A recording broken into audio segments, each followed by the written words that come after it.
महाभारतं महाभारतं महाभारतं महाभारतम्।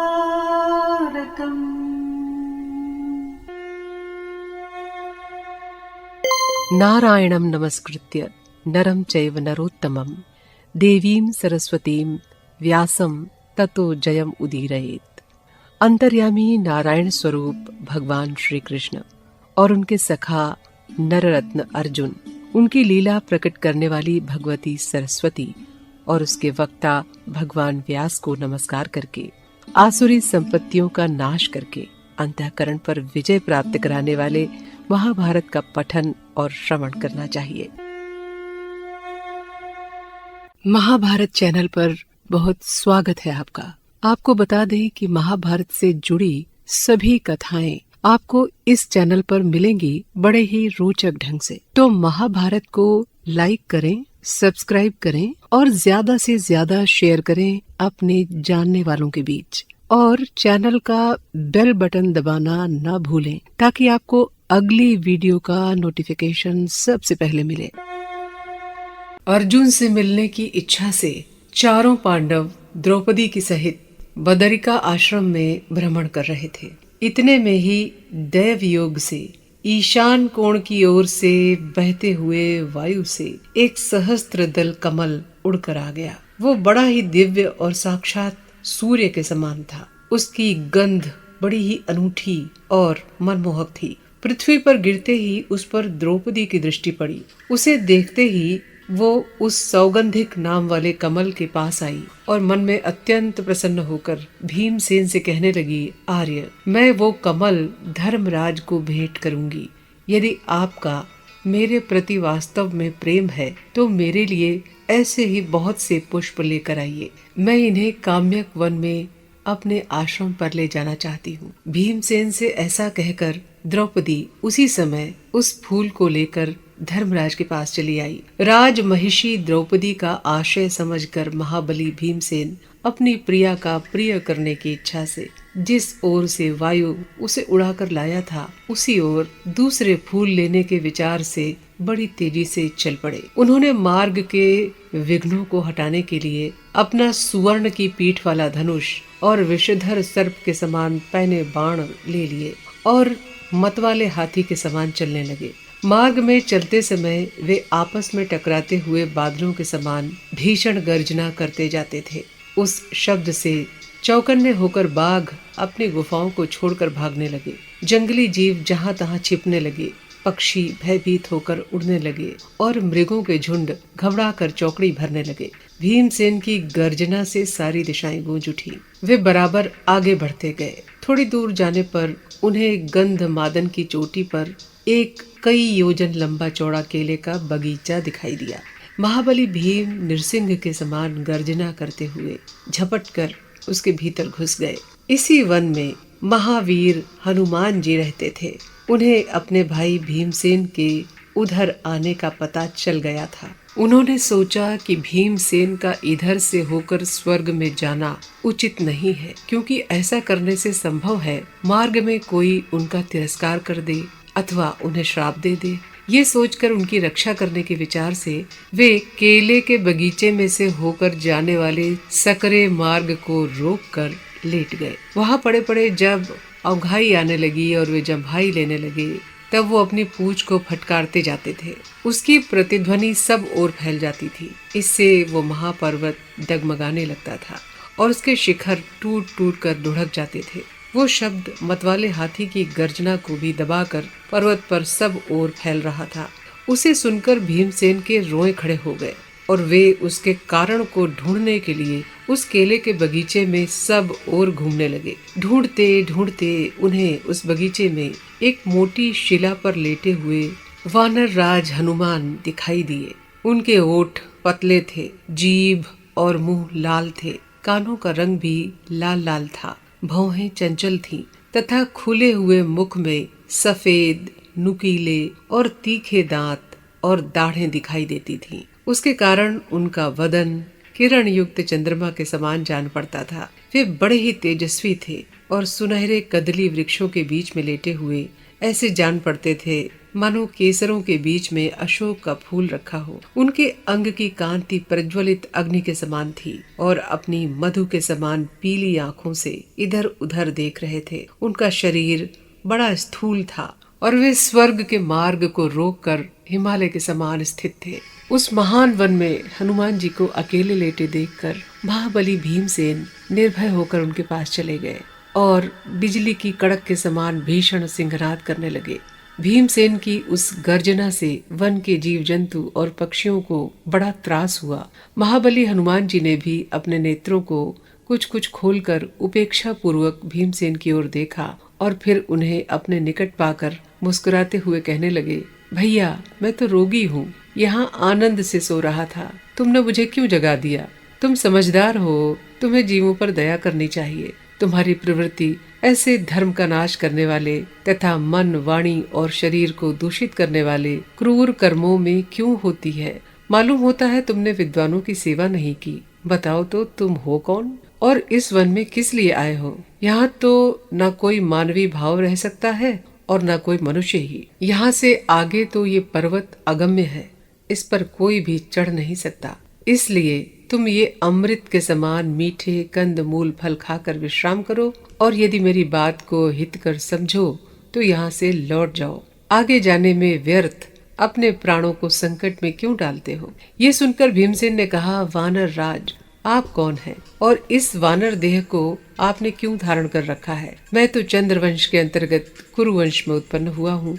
मैंने माता कुंती के गर्भ से जन्म लिया है और मैं महाराज पांडु का पुत्र हूँ। लोग मुझे वायु पुत्र भी कहते हैं। मेरा नाम भीमसेन है। हनुमान जी बोले, मैं तो बंदर हूँ।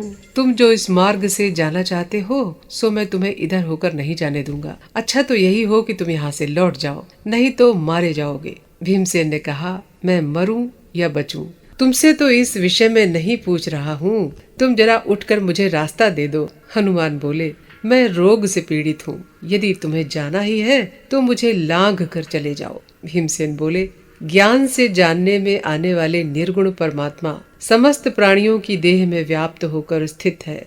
मैं इसलिए उनका अपमान या लंघन नहीं करूँगा। यदि शास्त्रों के द्वारा मुझे भूत भावन श्री भगवान के स्वरूप का ज्ञान न होता तो मैं तुम्ही को क्या, इस पर्वत को भी उसी प्रकार लांघ जाता जैसे हनुमान जी समुद्र को लांघ गए थे। हनुमान जी ने कहा, ये हनुमान कौन था जो समुद्र को लांघ गया था? उसके विषय में तुम कुछ कह सकते हो तो कहो। भीमसेन बोले, वे वानर प्रवर मेरे भाई हैं। वे बुद्धि, बल और उत्साह से संपन्न तथा बड़े गुणवान हैं और रामायण में वे बहुत ही विख्यात हैं। वे श्री रामचंद्र की भार्या सीता जी की खोज करने के लिए एक ही छलांग में 100 योजन विस्तृत समुद्र को लांघ गए थे। मैं भी बल, पराक्रम और तेज में उन्हीं के समान हूँ। इसलिए तुम खड़े हो जाओ और मुझे रास्ता दे दो। यदि मेरी आज्ञा नहीं मानोगे तो मैं तुम्हें यमपुरी भेज दूंगा। इस पर हनुमान जी ने कहा, हे अनघ, तुम क्रोध मत करो। बुढ़ापे के कारण मुझ में उठने की शक्ति नहीं है, इसलिए कृपा करके मेरी पूंछ हटा कर निकल जाओ। ये सुनकर भीमसेन अवज्ञा पूर्वक हंसकर अपने बाएं हाथ से हनुमान जी की पूंछ उठाने लगे, लेकिन वे उसे टस से मस न कर सके। फिर उन्होंने उसे दोनों हाथों से उठाना चाहा, लेकिन वे इसमें भी असमर्थ रहे। तब तो उन्होंने लज्जा से मुख नीचा कर लिया और दोनों हाथ जोड़कर प्रणाम करके उनसे कहा, वानर राज, आप मुझ पर प्रसन्न होइए और मैंने जो कटु वचन कहे हैं उनके लिए मुझे क्षमा कीजिए। मैं आपका परिचय पाना चाहता हूँ, इसलिए कृपा करके बताइए कि इस प्रकार वानर का रूप धारण करने वाले आप कौन हैं? कोई सिद्ध है, देवता है, गंधर्व है अथवा गुह्यक है? यदि ये कोई गुप्त रखने योग्य बात न हो और मेरे सुनने योग्य हो तो मैं आपका शरणागत हूँ और शिष्य भाव से पूछता हूँ, बताने की कृपा करें। तब हनुमान जी ने कहा, कमल नयन भीम, मैं वानर राज केसरी के क्षेत्र में जगत के प्राण स्वरूप वायु से उत्पन्न हुआ। हनुमान नाम का वानर हूँ।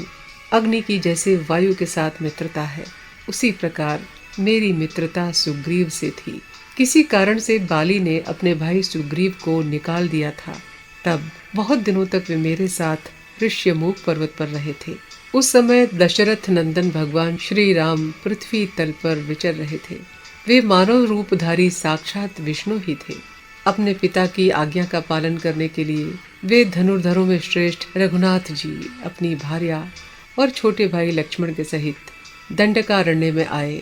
जिस समय वे जनस्थान में रहते थे, उन पुरुष श्रेष्ठ को माया से रत्न जटित सुवर्ण में मृग का रूप धारण करने वाले मारीच राक्षस के द्वारा धोखे में डालकर राक्षस राज दुरात्मा रावण बलपूर्वक उनकी भार्या को हर ले गया। इस प्रकार स्त्री का अपहरण होने पर उसे भाई के साथ खोजते खोजते भगवान श्री राम की ऋष्यमुख पर्वत पर वानर राज सुग्रीव से भेंट हुई। फिर उन दोनों की आपस में मित्रता हो गई और श्री राम जी ने बाली को मारकर किष्किंधा के राज्य पर सुग्रीव को अभिषिक्त कर दिया। अपना राज्य पाकर सुग्रीव ने सीता जी की खोज के लिए सहस्त्रों वानर भेजे। उस समय 1 करोड़ वानरों के साथ मैं भी दक्षिण की ओर चला गया। तब गीधराज संपाति ने बताया कि सीता जी तो रावण के यहाँ हैं, इसलिए पुण्यकर्मा भगवान श्री राम का कार्य पूरा करने के लिए मैंने सहसा 100 योजन विस्तार वाला समुद्र पार किया। उस मगर और ग्राह आदि से भरे हुए समुद्र को अपने पराक्रम से पार कर मैं रावण के नगर में जनक नंदिनी श्री सीता जी से मिला और फिर अट्टालिका, प्राकार और गोपुर आदि से सुशोभित लंकापुरी को जलाकर वहां राम नाम की घोषणा करके लौट आया। मेरी बात मानकर कमल नयन भगवान श्री राम तुरंत ही करोड़ों वानरों के साथ चले और समुद्र पर पुल बांधकर लंका में पहुंचे।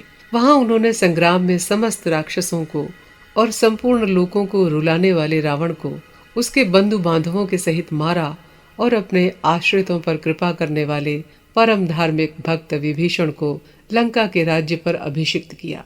फिर नष्ट हुई वैदिक श्रुति के समान अपनी भार्या को ले आए और उसके साथ अपनी राजधानी अयोध्यापुरी में लौट आए। वहां जब उनका राज्याभिषेक हुआ तो मैंने उनसे ये वर मांगा, हे शत्रुदमन, जब तक इस भूमंडल पर आपकी पवित्र कथा रहे तब तक मैं जीवित रहूं। इस पर उन्होंने कहा, ऐसा ही हो। भीमसेन, श्री सीता जी की कृपा से यहाँ रहते हुए ही मुझे इच्छानुसार दिव्य भोग प्राप्त हो जाते हैं। श्री राम जी ने 11 सहस्त्र वर्ष तक पृथ्वी पर राज्य किया, फिर वे अपने धाम को चले गए। हे अनघ, इस स्थान पर गंधर्व और अप्सराएं उनके चरित्र सुना सुनाकर मुझे आनंदित करते रहते हैं। इस मार्ग में देवता लोग रहते हैं। मनुष्यों के लिए ये अगम्य है, इसी से मैंने इसे रोक लिया था। संभव है इसमें कोई तुम्हारा तिरस्कार कर देता या तुम्हें श्राप दे देता, क्योंकि यह दिव्य मार्ग देवताओं के लिए ही है, इसमें मनुष्य नहीं जाते। तुम जहाँ जाने के लिए आए हो वो सरोवर तो यही है। हनुमान जी के ऐसा कहने पर महाबाहु भीमसेन बड़े प्रसन्न हुए और उन्होंने बड़े प्रेम से अपने भाई वानर राज हनुमान जी को प्रणाम करके कोमल वाणी से कहा, आज मेरे समान कोई बड़भागी नहीं है, क्योंकि आज मुझे अपने ज्येष्ठ बंधु के दर्शन हुए हैं। आपने बड़ी कृपा की, आपके दर्शन से मुझे बड़ा ही सुख मिला है। वीडियो को समाप्त करने से पहले आपसे निवेदन है कि लाइक, शेयर और सब्सक्राइब करने के साथ ही कमेंट बॉक्स में अपने कमेंट्स जरूर लिखें। अपने कमेंट्स में आप महाभारत से जुड़ा कोई भी सवाल पूछ सकते हैं। तो मिलते हैं फिर अगली वीडियो में, तब तक के लिए नमस्कार।